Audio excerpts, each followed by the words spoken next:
తెలంగాణ తల్లి స్టాచ్యూ కాంచెల్లి ఈ టీజీ నుంచి టీఎస్ నుంచి టీజీగా పేర్లు మార్చడం, బోర్డులపైన పేర్లు మార్చడం కోసం 1 కాదు 2 కాదు మిత్రులారా 2,771 కోట్లు, సుమారుగా 3,000 రూపాయల కోట్లు మరి మన రాష్ట్ర ప్రభుత్వం వెచ్చించింది.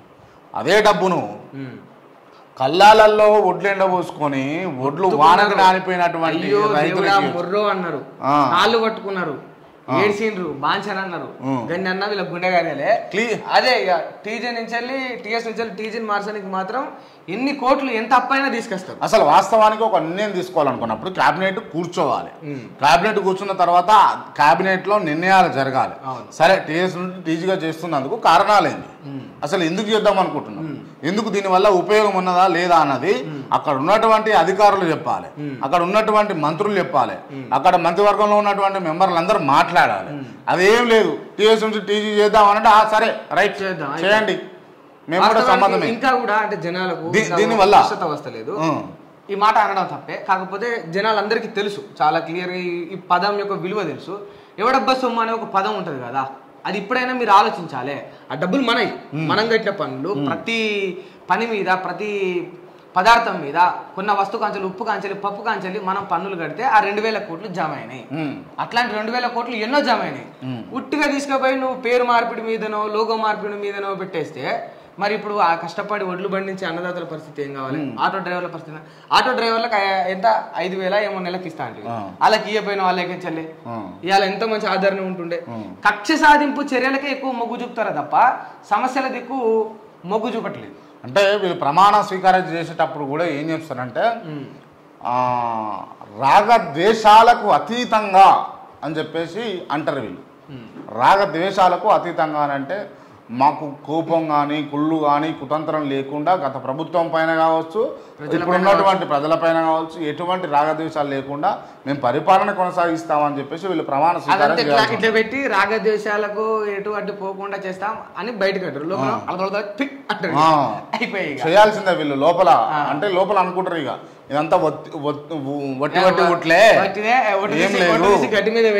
అదే క్లియర్ గా ఏంది అని అంటే వీళ్ళు ఏం చేయాలి, వీళ్ళంతా క్యాబినెట్ కూర్చొని నిర్ణయం తీసుకున్న తర్వాత ఓకే ఇంత ఎస్టిమేషన్ వచ్చింది, ఎస్టిమేషన్ వేస్తేనే 3,000 కోట్ల రూపాయలు అయితే మరి నువ్వు కట్టడానికి అదంతా ఇంప్లిమెంటేషన్ చేయడానికి 8,000 కోట్లు, ఈ కాంట్రాక్టర్లు 8,000 కోట్లు. నేను మా కెమెరామ్యాన్ చెప్తే తెలంగాణ తల్లి విగ్రహం కాడ 991 కోట్ల రూపాయలు అవుతుందట అనంటే జస్ట్ ఆడ బేస్మెంట్ కట్టే పని ఒకటి అప్పైపోమని చెప్పేసి 10 కోట్లని పిలితే కదా మాకు అని అంటున్నా ఆయన. బేస్మెంట్ కట్టడానికి ఎందుకంటే ఇప్పుడు 900 పైచిలకు కోట్లు అవుతున్నాయి అంటే బేస్మెంట్ కానీ ఎంతగానో ఒక 10-20 కోట్లు అవి మాకు మిలుగుతాయి కదా, ఎన్ని రోజులని కష్టపడతాను అదొకటి ఇప్పి రాదని అనుకోండి. సో రేవంత్ రెడ్డి గారు దయచేసి అదేమైనా కాంటాక్ట్ ఉంటే మా కెమెరామెన్కి అయితే ఇప్పియండి మీరు. జనం నేర్పించిన గుణపాఠం అట చిలక పలక కొత్త పలుకు. ఆంధ్రప్రదేశ్ ప్రజలు కులం మతాలకు రొచ్చులో కూరుకుపోతున్నారన్న భావన నిన్నటి దాకా ఉండేది. తాజా తీర్పుతో వారు తమ విజ్ఞతను ప్రదర్శించారు. ముఖ్యమంత్రి ఎలా ఉండకూడదో ఈవీఎంల బటన్లు నొక్కి మరీ చెప్పారు. బటన్లు నొక్కడం మినహా జగన్మోహన్ రెడ్డి చేసిన మంచి ఇది అని చెప్పలేని పరిస్థితి. ప్రజలను కులాల వారీగా విడదీయాలని అనుకున్నారు. ఈ పన్నాగం ఫలించలేదు. పేదలకు పెత్తందారులకు మధ్య పోరాటం అంటూ రెచ్చగొట్టినటువంటి ప్రయత్నాలు కూడా వికటించాయి. జగన్కు వ్యతిరేకంగా మొత్తం 61% ఓట్లు పడ్డాయి అని చెప్పేసి మరి కొత్త పలుకులో మరి రాధాకృష్ణ గారు చెప్తున్నటువంటి అంశాలు అయితే క్లియర్గా చూస్తూ ఉన్నాం. ఏందట ఎవరు జగన్మోహన్ రెడ్డి అట ఏం చేసిండు, మతాల చిచ్చు పెట్టినట, మతాల రొచ్చులో ఆంధ్రప్రదేశ్ ప్రజలను ముంచి లేపిండు అని చెప్పేసి ఆడ వార్తా కథనం అయితే మరి ఆర్కే గారు రాసినటువంటి అంశం అయితే చూస్తూ ఉన్నాం. నమస్తే తెలంగాణ, మన రాష్ట్రం మన పత్రిక. ఎవరు రామోజీ ఇక లేరు. అనారోగ్యంతో కనుమూసినటువంటి మీడియా మొఘల్ 50 ఏళ్ళుగా తెలుగు పత్రికా రంగంపై చెరగని ముద్ర.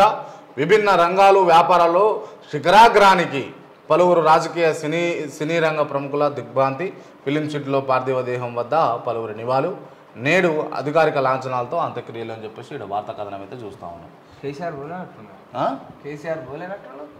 పోలేదు, రామారావు గారు పోయారు. మరి మొత్తానికి ఆ పార్థివ దేహం దగ్గరికి పోయి మరి నివాళులు అర్పించినటువంటి చిత్రం అయితే మరి నమస్తే తెలంగాణలో అయితే చూస్తూ ఉన్నాం. ఇదేందిగో ఈనాడు సంస్థల అధినేత రామోజీరావు భౌతిక కాయం వద్ద పుష్పగుచ్చం ముచ్చి నివాళులు అర్పిస్తున్నటువంటి బీఆర్ఎస్ వర్కింగ్ ప్రెసిడెంట్ కె తారక రామారావు.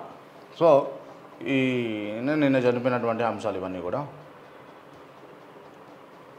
ఎంబీబీఎస్ సీట్లకు ముప్పట, ఎంబీబీఎస్ సీట్లకు ముప్పు. ఉమ్మడి కోటా ఈడబ్ల్యూఎస్ కోటాపై నిర్ణయం తీసుకొని రాష్ట్ర ప్రభుత్వం స్థానికత జీవో ఇవ్వకుండా కూడా కాలయాపన చేస్తూ ఉంది. 280 సీట్లు కోల్పోయే ప్రమాదం ఉన్నది అని చెప్పేసి ఇక్కడ వార్తా కథనం అయితే మనకు కనిపిస్తున్నటువంటి అంశాలు అయితే మనం చూస్తూ ఉన్నాం.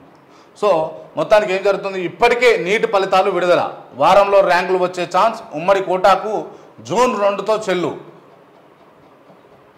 మీనామేషాలు లెక్కిస్తున్నటువంటి సర్కారు అని చెప్పేసి వార్తా కథనం అయితే చూస్తాను. నీటిలో అక్రమాలకు నిరసిస్తూ జగిత్యాల జిల్లా కేంద్రంలోని తహసీల్ చౌరస్తా వద్ద వైద్య విద్యార్థులు ధర్నా చేస్తున్నటువంటి నిజంగా వీళ్ళు ఎంత రాజకీయాలు అంటే విద్యార్థుల మీద రాజకీయాలు ఇవి కూడా ఇవి కూడా ఆల్రెడీ విగ్రహాల మీద స్టాంపుల మీద వాటి మీద వీటి మీద చిహ్నాల మీద దోసుకునే పడుతుంది.